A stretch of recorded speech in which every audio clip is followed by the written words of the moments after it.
Chers amis, chers camarades, merci à toi, Michel, Laroussi, Robert. Merci à tous les amis d'être présents, tous les candidats aux élections législatives. Merci à tous les jeunes d'être aussi nombreux. Le MJS et la Ségosphère.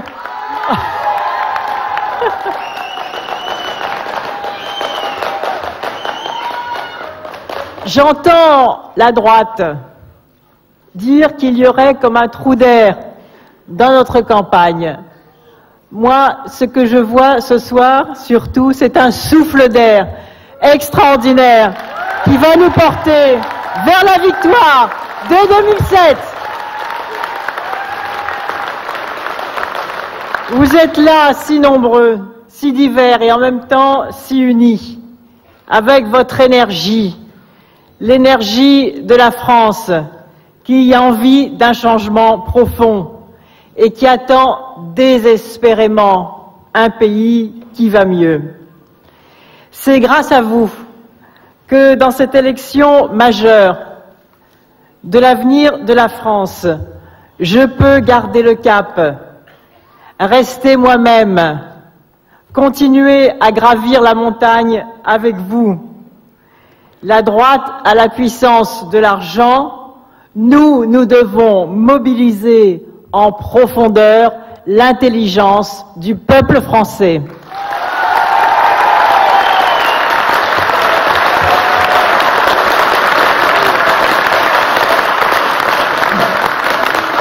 Nous devons regarder les choses en face, parler vrai, avoir une parole libre, écouter les Français pour imaginer avec eux d'autres possibles et pour redonner à la puissance publique le rôle qui doit être le sien dans le temps qui est le nôtre. Cette campagne, Michel le rappelait, je l'ai voulue avec vous, participative.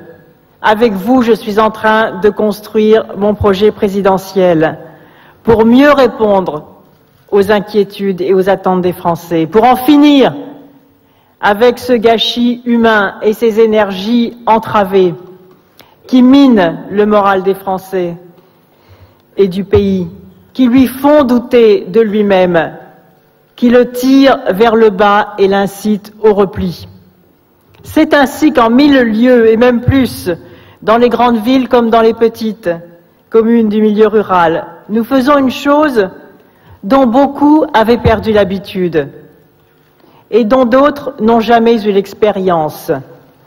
Nous nous écoutons, nous nous parlons, nous bâtissons, nous construisons un diagnostic partagé des difficultés que vivent les Français pour parler juste et ensuite pour agir juste, pour redresser la France, pour vivre mieux les uns avec les autres et, disons le mot, pour assumer notre responsabilité collective. Et en premier lieu, à l'égard de toutes celles et tous ceux qui, comme Arthur Rimbaud à 17 ans, peuvent aujourd'hui pousser ce cri « Je suis jeune, alors qu'on me tende la main ».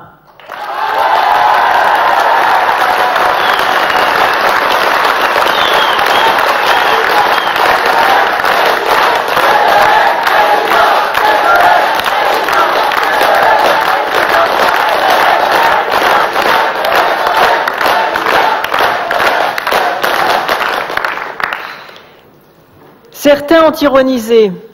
Ce parti pris participatif, c'est donc qu'elle n'a pas d'idée. L'expertise, c'est l'affaire des spécialistes, pas des citoyens ordinaires.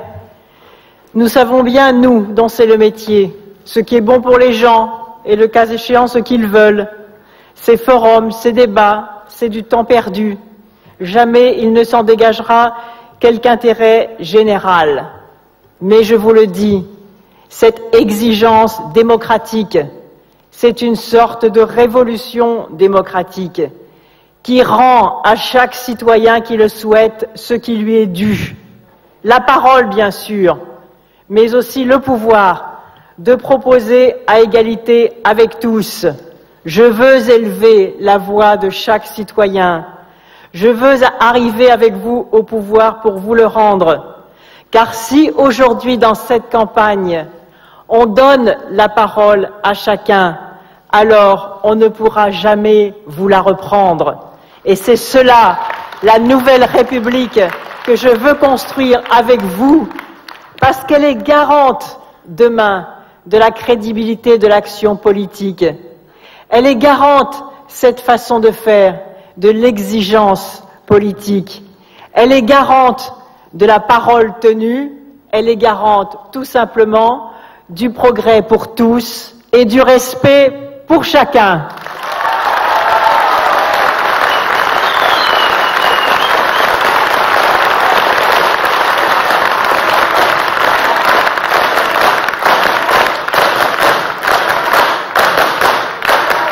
Les Français en ont assez des discours politiques de mensonges tenus au plus haut niveau, de ceux qui sont au pouvoir et qui promettent demain ce qu'ils ne font pas aujourd'hui alors qu'ils en ont la responsabilité.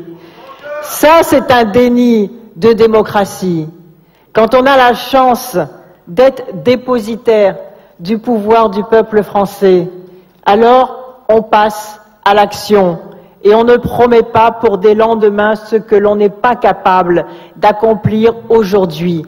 C'est ce que j'appelle la morale de l'action. Je suis la candidate de la morale de l'action.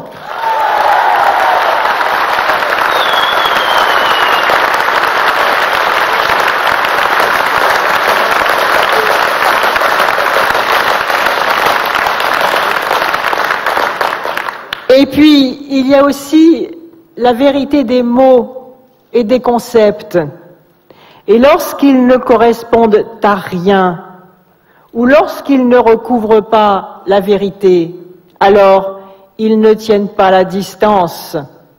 Et c'est pourquoi la droite ne parle plus de rupture. Forcément, par définition, le candidat de droite est le candidat sortant, il est celui de la continuité. Et dès lors, les masques sont tombés. Non, la droite ne peut pas accomplir la rupture, puisqu'elle s'inscrit dans ce qu'elle a défait depuis maintenant 5 ans. La rupture, c'est la gauche qui l'incarne. Le changement profond, c'est la gauche qui l'incarne. Et c'est pourquoi, en écoutant les Français, on met les mots justes sur la réalité. On ne peut pas raconter d'histoire. On ne peut pas s'attribuer des valeurs auxquelles on ne correspond pas. Et je vous le dis ici, non seulement je revendique d'être la candidate de la morale de l'action, mais je suis, parce que j'écoute les Français, que je prends ce temps et que je le prendrai comme je l'ai décidé, je suis aussi la candidate de la vérité, de la parole, parce que cette parole, c'est la vôtre.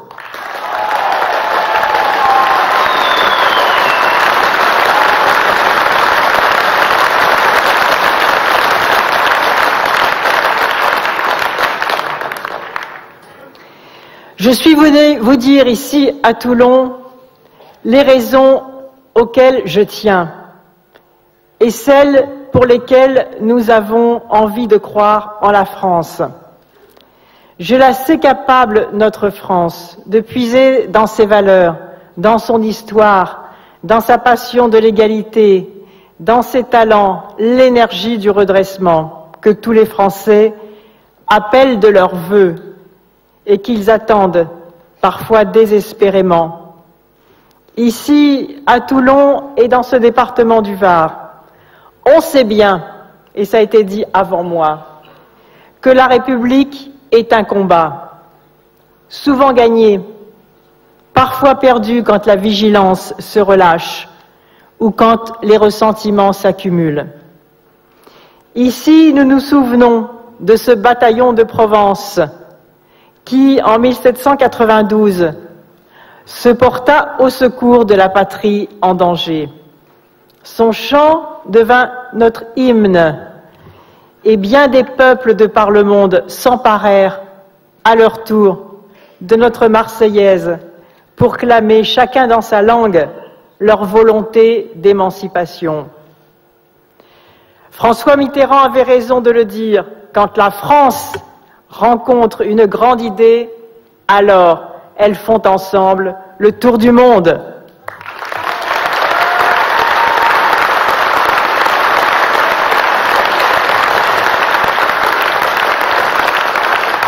Et c'est cela que nous avons à refonder ensemble. La liberté, l'égalité et la fraternité, on meurt encore pour elles aujourd'hui. Ils étaient jeunes pour la plupart, ces soldats de l'an 2, mal équipés, pauvrement habillés, mais portés par une immense espérance. Et les puissances coalisées de l'Ancien Régime et leurs troupes mercenaires pensaient leur passer aisément sur le corps. Mais c'est à lui, le peuple en armes, qu'elle a la victoire. Quand la lutte s'engage d'ailleurs entre le peuple et la Bastille, c'est toujours la Bastille qui finit par avoir tort. Alors, mes chers amis, des Bastilles, il en reste à emporter pour instaurer un ordre juste et des sécurités durables dans notre vie politique, économique et sociale. Avec vous, j'ai confiance. Et cet ordre juste et ces sécurités durables, nous avons le devoir de gagner pour les construire.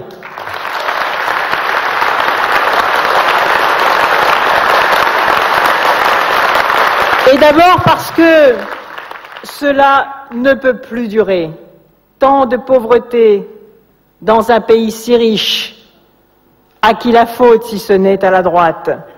Tant de salariés qui n'arrivent plus à joindre les deux bouts.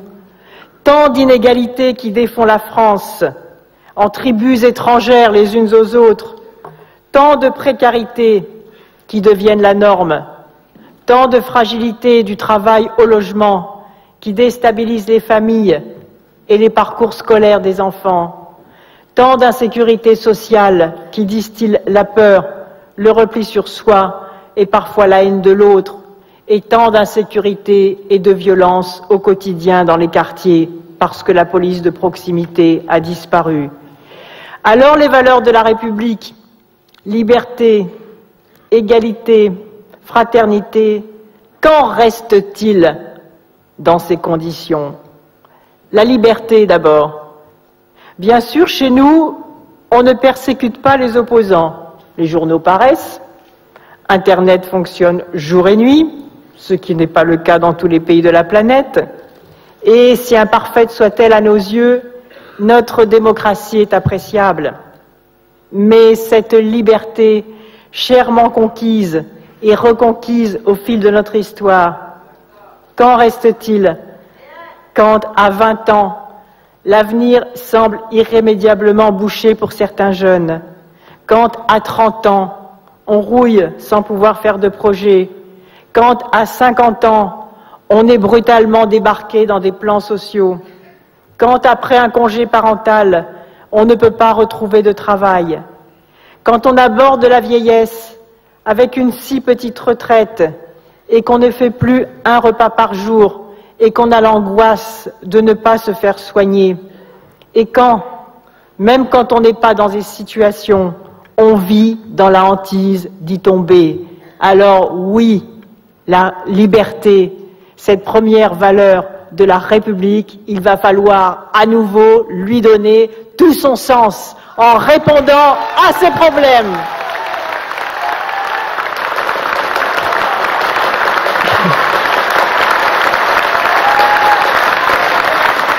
L'égalité, ensuite, et là aussi le chantier est immense. Bien sûr, nous sommes égaux en droit devant la loi, quoique certains plus que d'autres. Mais qui croit encore vraiment à cette égalité des chances? Qui ne sait que l'origine sociale, les ressources des familles, les conditions de logement pèsent lourdement, malgré de remarquables réussites, sur les résultats et l'orientation scolaire, et sur l'accès, et plus encore la réussite à l'université, sans même parler des grandes écoles, qui comptent toujours aussi peu d'enfants, d'ouvriers et d'employés depuis 50 ans, et peut-être moins aujourd'hui qu'hier. Qui ne sait que la sectorisation scolaire, au lieu de favoriser la mixité, renforce les effets de la ségrégation urbaine? Qui ignore que quand les uns doivent quitter leur entreprise, ils perdent tout, alors que d'autres touchent le jackpot d'un parachute doré? Qui ne connaît les écarts de rémunération entre les hommes et les femmes, les plafonds de verre qui persistent? Quand un métier se féminise, on murmure même que la fonction se dégrade. Qui ignore encore qu'une adresse, une couleur de peau, un prénom peuvent, dans la France d'aujourd'hui, handicaper à ce point qu'on en vient à préconiser des CV anonymes et à promouvoir des cabinets spécialisés dans le placement des diplômés dont les parents sont venus d'ailleurs? Alors oui, l'égalité, il nous faudra aussi la refonder et apporter toutes les solutions qui lui donneront encore du sens dans la République d'aujourd'hui.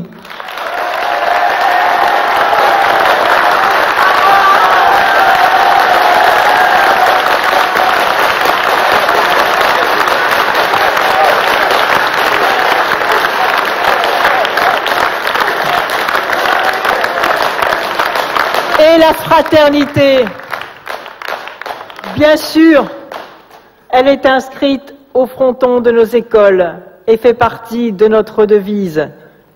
À un moment ou à un autre, nous en avons fait l'expérience, mais aussi de son contraire, le mépris, le déni, la discrimination, la mise à l'écart. On le sait, sans l'égalité, la fraternité est un leurre. Et sans la fraternité, la liberté et l'égalité se désaccordent. Et c'est pourquoi notre pacte républicain est aujourd'hui affaibli et parfois même frontalement remis en cause.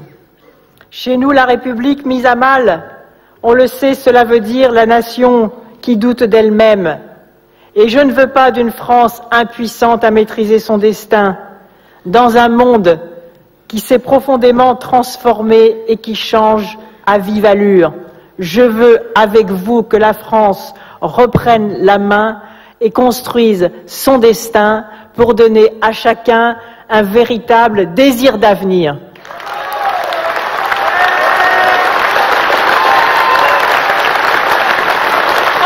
Il va nous falloir reconquérir sur le désordre des choses la marge de manœuvre, d'invention et d'action qui nous permettra de choisir dans quel pays nous voulons vivre, avec quelles valeurs, quelles règles communes, quels résultats à la clé.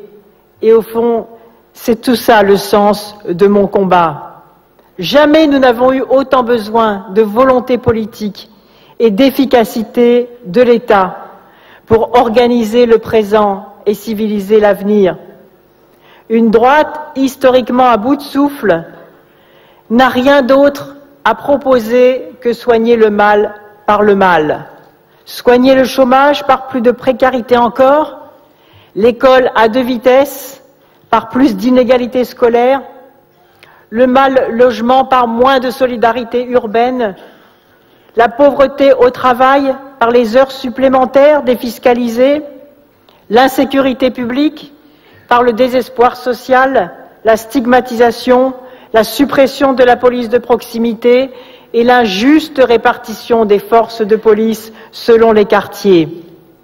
Notre retard dans la préparation de l'après-pétrole par des politiques environnementales inexistantes, l'archaïsme des relations sociales par la remise en cause et encore récemment du droit de grève, des années de promesses non tenues et de pouvoirs mal utilisés ne l'empêche pas d'assurer avec aplomb qu'elle fera demain ce qu'elle n'a pas fait jusqu'à aujourd'hui et que si la France a pris du retard, c'est parce que les Français sont paresseux et sont rétifs au changement. Eh bien moi je pense tout le contraire et je crois que la France mérite beaucoup mieux que ce qu'elle a aujourd'hui.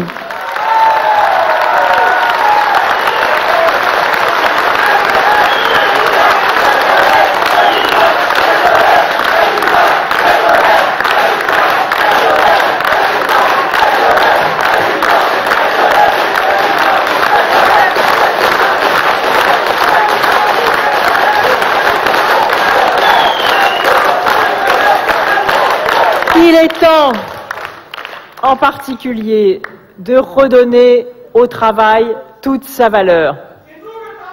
Car exactement, c'est nous le travail. Car ce qui a détruit la valeur travail, c'est la droite par la précarité généralisée, c'est la vie chère qui ronge le quotidien, c'est le manque de revalorisation des salaires, ce sont les discriminations à l'embauche, ce sont les inégalités persistantes entre hommes et femmes, c'est tout cela qui dévalorise le travail. Ce sont les perspectives d'évolution professionnelle bloquées, c'est l'inquiétude du lendemain qui dévalorise le travail, c'est ce gouffre financier croissant qui sépare les revenus des hauts dirigeants d'entreprises, des salaires des ouvriers, des employés et des cadres. C'est le cynisme du capitalisme financier. C'est le choix de la rente contre l'investissement. C'est la mauvaise qualité des relations du travail et du dialogue social. C'est le niveau scandaleux des accidents et des maladies professionnelles dans notre pays. C'est l'échec à répétition des négociations sur la pénibilité du travail que le MEDEF vient une nouvelle fois d'interrompre. C'est la formation qui va toujours à ceux qui en ont le moins besoin, et c'est la déconnexion du mérite et de la sécurité professionnelle.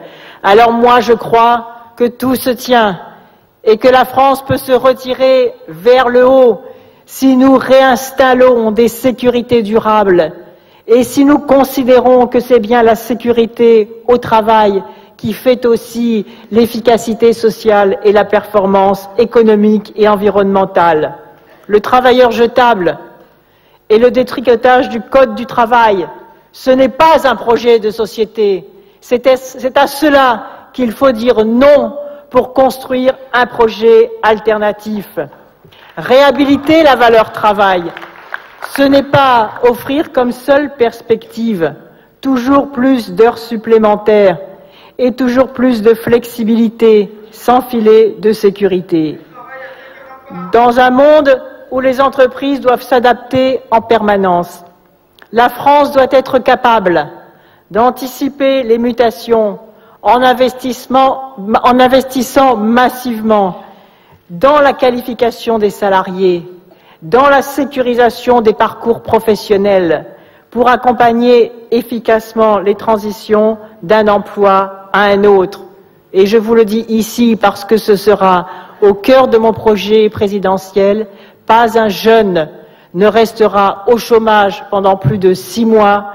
Les jeunes auront un droit d'accès au premier emploi ou au premier stage rémunéré. Ils seront remis en formation professionnelle si leur chômage est dû à une formation inadaptée au marché du travail. Il n'y aura plus de jeunes étudiants dans des situations de paupérisation parce que nous ferons l'allocation d'autonomie pour les jeunes. Je veux que les jeunes retrouvent la dignité dans notre pays et qu'ils y trouvent toute leur place parce que c'est pour eux que nous construisons la société de demain. C'est cela, la vraie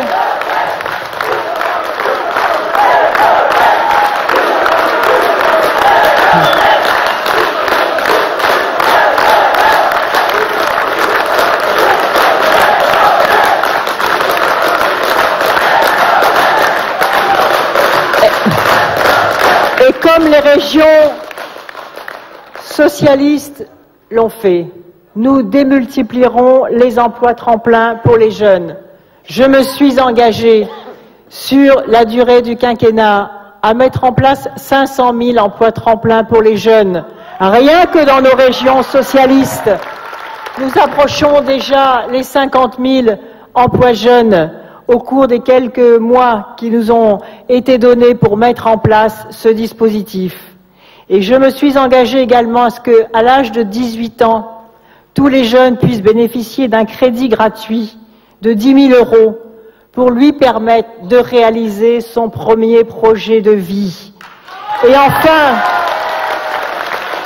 pour les jeunes qui sont dans les premiers échelons des qualifications, ceux qui viennent des familles populaires et qui ont accès au CAP.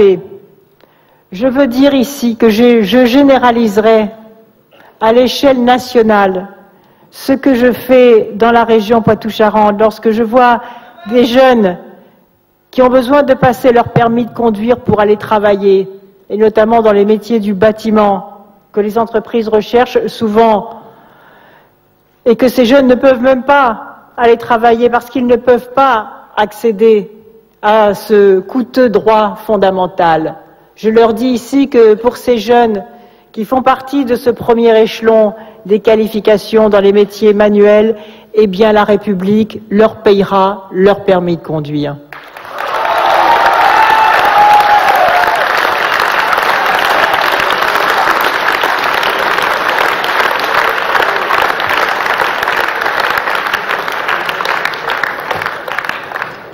J'ai confiance aussi dans le potentiel de notre pays et dans l'intelligence des territoires pour relancer la machine économique et pour libérer les énergies.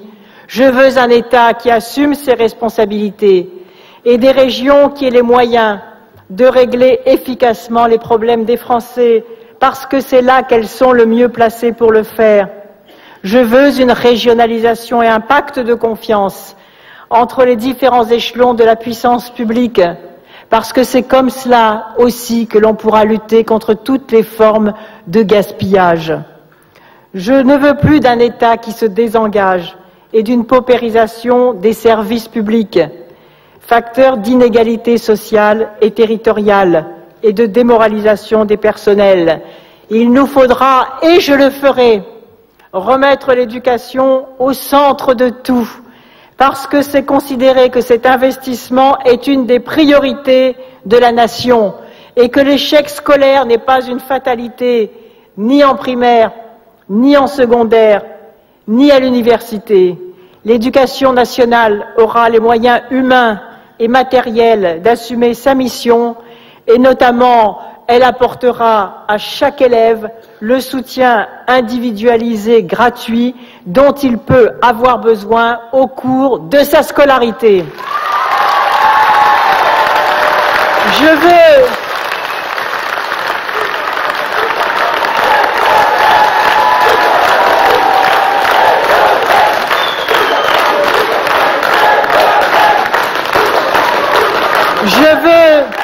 un pays qui prépare l'avenir, qui mise sur sa matière grise, qui investisse massivement dans la recherche, dans l'innovation, dans l'excellence environnementale, car les activités et les emplois de demain en découlent. J'ai rencontré et je vais rencontrer à nouveau des chercheurs de toutes les disciplines scientifiques. Tous me disent la même chose, l'extrême misère des laboratoires, l'abandon de la recherche fondamentale, la précarité des jeunes chercheurs, le départ de ceux qui ne trouvent pas ici les moyens de travailler correctement. Notre pays perd sa matière grise et je veux en finir avec cette politique qui affaiblit le pays. Je veux associer l'ensemble de la communauté scientifique à la définition des orientations que nous mettrons tous ensemble en œuvre. Je veux que l'une de mes premières décisions ce soit de redonner les moyens à la recherche pour que non seulement nos jeunes chercheurs restent en France, mais que la France devienne un pays attractif pour la matière grise à l'échelle de l'Europe et même à l'échelle de la planète. Nous en avons le potentiel, nous en aurons la volonté politique.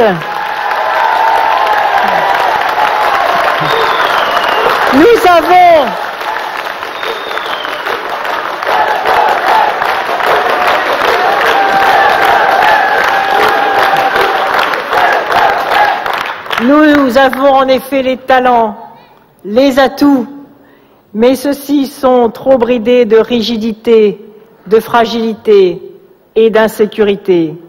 Je veux une France affranchie des bureaucraties tatillonnes et qui saisisse toutes ses chances. Une France forte de sa culture, savante et populaire, qui ne considère pas ses artistes comme un supplément d'âme facultatif, mais comme une partie intégrante d'une créativité collective qui redonne à notre pays une fierté sans arrogance et ce goût des autres qui est le propre d'une nation assurée d'elle-même. Je veux une France qui accepte ce qu'elle est devenue, plurielle, diverse, colorée, et qui sache s'en réjouir et en tirer parti. Je veux une France qui reconnaisse comme ses enfants légitimes tous ceux dont les familles sont venus d'ailleurs et qui sont aujourd'hui des Français à part entière, quoique toujours au but, aux discriminations. Je leur dis du fond du cœur, la France a besoin de vous parce que vous êtes une chance pour le pays. Vous n'êtes pas un problème, vous êtes une grande partie de la solution.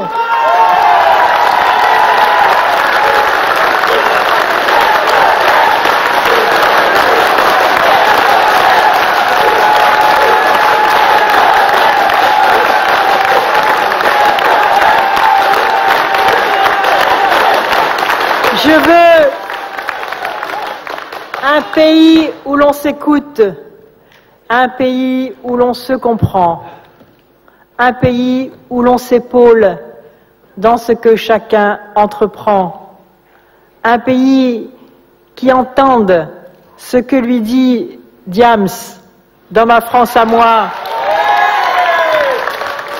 Il ne faut pas croire qu'on la déteste, mais elle nous ment. Ma France à moi leur tiendra tête jusqu'à ce qu'ils nous respectent. Je ne veux plus entendre parler de deuxième, de troisième ou de quatrième génération pour certains descendants d'immigrés, alors qu'on ne le fait jamais pour ceux dont les parents sont originaires d'Europe. Je ne veux plus entendre parler d'intégration comme s'il fallait toujours administrer la preuve que l'on n'est pas moins français que les autres, alors que ce qui fait obstacle sur le chemin, c'est bien le déficit d'égalité. Je veux une France qui assume avec lucidité une histoire partagée, respectueuse de toutes les mémoires et accueillante à tous les siens. Une France fière de sa République et de sa laïcité, qui ne dresse pas les Français les uns contre les autres, parce que ces valeurs correspondent aux valeurs universelles qui nous permettent de dialoguer avec le monde, sans que de vieux relents de missions civilisatrices fassent leur retour dans nos mots et dans nos attitudes. Ni amnésie, ni repentance. Je veux une France capable de porter un regard apaisé et de poser des mots justes sur son histoire, capable de reconnaître l'esclavage pour ce qu'il fut, un crime contre l'humanité, capable de reconnaître la colonisation pour ce qu'elle fit, dominer et spolier, capable de reconnaître la part prise par la police de Vichy dans la rafle du Veldiv et la déportation des Juifs français. Je veux que les enfants de Harki et ceux des militants du FLN, ceux qui vont à la synagogue, à la mosquée, au temple, à l'église, et ceux qui n'y vont pas, fassent vivre entre eux cette valeur de fraternité qui est le plus beau message de la République en refusant tous les communautarismes.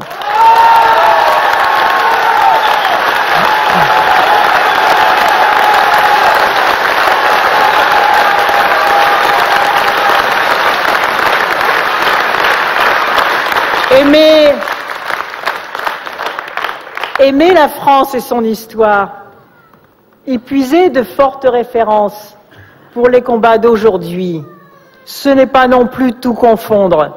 L'Ancien Régime et la Révolution, ce n'est pas pareil.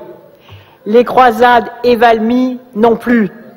C'est savoir ce que nous sommes, certes, le fruit de cette longue durée, mais savoir aussi qu'il est des combats plus justes que d'autres, et des moments fondateurs où le peuple de France s'est arraché à l'ordre établi parce qu'il avait l'espérance d'un ordre juste et émancipateur, et qu'en particulier ce sont les combats de la classe ouvrière qui ont forgé le droit social d'aujourd'hui. La morale de l'histoire, ce n'est pas que tout se vaut et s'équivaut, c'est qu'il faut accepter la loi du choix, du parti pris, sans sectarisme, mais dans la clarté et la fidélité à nos valeurs, et ne pas tomber dans des synthèses molles qui permettent tous les renoncements et tous les opportunismes. La République, pour nous socialistes, c'est le terreau fertile sur lequel nous pourrons faire germer notre projet social enraciné dans l'esprit de justice et qui s'adressera à tous. Nous avons besoin de ces outils pour pouvoir transformer par l'action résolue le monde tel que nous le désapprouvons et en particulier les invraisemblables inégalités entre les pays riches et les pays pauvres et qui ne font que se creuser. Il faudra le remodeler pour qu'enfin ce monde soit celui de tous. Les Français ne veulent pas une république incantatoire. Ils veulent, et moi avec eux, une république de tous les jours, concrète, du quotidien, qui leur appartienne, comme une sorte de maison de leur espérance commune.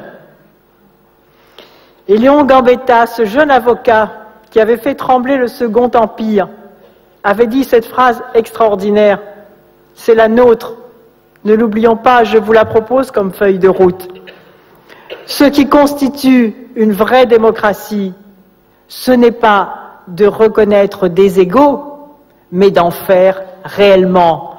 Alors oui, les idées peuvent devenir des batailles, elles doivent même le devenir, et celle que je vous propose pour la République a déjà commencé, et c'est ensemble que nous allons la gagner.